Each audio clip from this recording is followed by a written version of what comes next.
40 ଓଭରରେ 590 ରନ୍ ଯାଇ ନଥିଲା ଗୋଟେ ବି ୱିକେଟ୍। କେହି କରିନାହାନ୍ତି ଏମିତି ରେକର୍ଡ। ଜି ହଁ ଦର୍ଶକ ବନ୍ଧୁ, ବାପ ପୁଅ ଯୋଡ଼ି ଇତିହାସ ସୃଷ୍ଟି କରିଛନ୍ତି। 40 ଓଭରରେ ଏତେ ରନ୍। ଉଲ୍ଲେଖନୀୟ କଥା ହେଉଛି ପୁରା ଇନିଂସରେ ଯାଇନଥିଲା ଗୋଟିଏ ବି ୱିକେଟ୍। କ୍ରିକେଟ ଭାରତରେ ଧର୍ମ କହିଲେ ଅତ୍ୟୁକ୍ତି ହେବ ନାହିଁ। ରୋମାଞ୍ଚକର ଭରପୁର ମଜା ଦେଉଥିବା ଖେଳ ଭାବରେ ମଧ୍ୟ ଏହା ବେଶ୍ ଜଣାଶୁଣା। ସେ ଟେଷ୍ଟ ହେଉ କିମ୍ବା ଦିନିକିଆ ସିରିଜ୍, କ୍ରିକେଟରେ ଫ୍ୟାନ୍ସ ଅନେକ ରେକର୍ଡ ଦେଖିଥାନ୍ତି, ମାତ୍ର ଏମିତି ଏକ ବିରଳ ରେକର୍ଡ କେବେ ବି ଦେଖିନଥିବେ ଫ୍ୟାନ୍ସ। କାରଣ ଯାହା ବର୍ତ୍ତମାନ ଘଟିଛି ତା ପୂର୍ବରୁ ବୋଧେ କେବେ ଘଟିନଥିଲା। ଆନ୍ତର୍ଜାତିକ କ୍ରିକେଟରେ ଅନେକ ବଦର୍ସ ଏକାଠି ଖେଳି ହେଡଲାଇନରେ ସ୍ଥାନ ପାଇଛନ୍ତି। ବାପ ପୁଅ ମଧ୍ୟ ଏକାଠି ଖେଳିଛନ୍ତି। ଦକ୍ଷିଣ ଅଷ୍ଟ୍ରେଲିଆର ଏକ କ୍ଲବ ମ୍ୟାଚରେ ସେହିଭଳି ଏକ ବାପ ପୁଅ ଯୋଡ଼ି କମାଲ କରିଥିଲେ, ଯାହାକୁ ନେଇ ବେଶ୍ ଚର୍ଚ୍ଚା। ପ୍ରକୃତରେ ଦକ୍ଷିଣ ଅଷ୍ଟ୍ରେଲିଆର ଆଡିଲେଡରେ କୋରୋମଣ୍ଡଲ କ୍ରିକେଟ କ୍ଲବ ପାଇଁ ଖେଳୁଥିବା ସମୟରେ ଡ୍ୟାରେନ୍ ଚିକ୍ ଏବଂ ତାଙ୍କ ପୁଅ ସାମ୍ ଚିକ୍ ଚମତ୍କାର ବ୍ୟାଟିଂ କରିଥିଲେ। ମୋଫ ଷ୍ଟିଭଲି ପାର୍କରେ ଖେଳି ଏହି ଯୋଡ଼ି ଏକ 40 ଓଭର ମ୍ୟାଚରେ 590 ରନ୍ ଅପରାଜିତ ଇନିଂସ ଖେଳିଥିଲେ। ପୁରା ଇନିଂସରେ ମୋଟ 50ଟି ଚୌକା ଏବଂ 51ଟି ଛକା ମାରିଥିଲେ। ବାପ ପୁଅ ଏମିତି ଧୂଆଁଧାର ବ୍ୟାଟିଂ କରିଥିଲେ ଯେ ବିପକ୍ଷ ବ୍ୟାଟର ଓ ବୋଲରଙ୍କ ଉପରେ ଚାପ ବଢ଼ିଯାଇଥିଲା। ସାମ୍ ଚିକ୍ଙ୍କ 402 ରନ୍ର ଏହି ଇନିଂସ ବିଶେଷ ଭାବରେ ଉଲ୍ଲେଖନୀୟ ଥିଲା, କାରଣ ସେ 30ଟି ଚୌକା ଏବଂ 82ଟି ଛକା ମାରିଥିଲେ।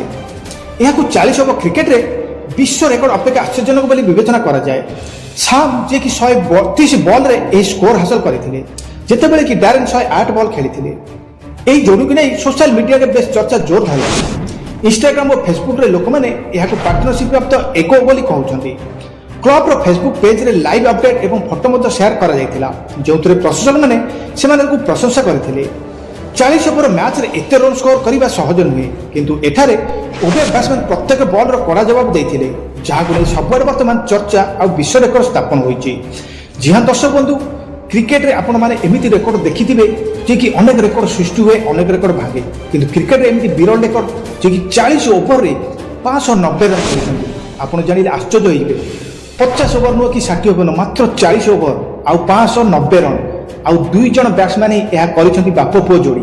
କୌଣସି ୱିକେଟ୍ ନ ଯାଇ 40 ଓଭର ଯାକ 2 ଜଣ ଯାକ ବାପ ପୁଅ ଯୋଡ଼ି ଖେଳିଥିଲେ, ଯାହାକି 590 ରନ୍ କରିଥିଲେ, ଆଉ ୱିକେଟ୍ ମଧ୍ୟ ଯାଇନଥିଲା।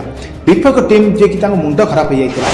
ପୁରା ଇନିଂସରେ 50ଟି ଚୌକା ଏବଂ 51ଟି ଛକା ମରାଯାଇଥିଲା। ଯେ ଦର୍ଶକ ବନ୍ଧୁ, ରୋମାଞ୍ଚକର ଘଟଣା ଏହି କାହାଣୀ ଘଟିଛି। ଆନ୍ତର୍ଜାତିକ କ୍ରିକେଟ ବ୍ରଦର୍ସ ଯୋଡ଼ି ଏକାଠି ଖେଳନ୍ତି ଯେ ଆପଣ ଜାଣିଥିବେ, କିନ୍ତୁ ଏମିତି ଜଣେ ବାପ ପୁଅ ଯୋଡ଼ି ଖେଳିଥିଲେ। ଦକ୍ଷିଣ ଅଷ୍ଟ୍ରେଲିଆର ଏକ କ୍ଲବରେ ଏହି ମ୍ୟାଚ୍ ଖେଳାଯାଇଥିଲା।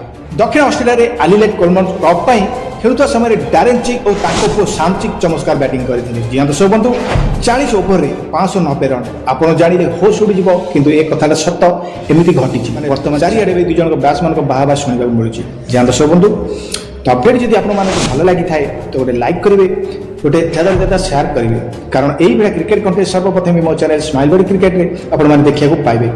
ତ ଆଜି ପାଇଁ ରହୁଛି, ଦେଖା ହେବ କାଲି ଏମିତି ଏକ ଦମଦାର ଭିଡ଼ିଓରେ। ସେତେବେଳେ ଟେକ୍ କେୟାର, ଜୟ ଜଗନ୍ନାଥ।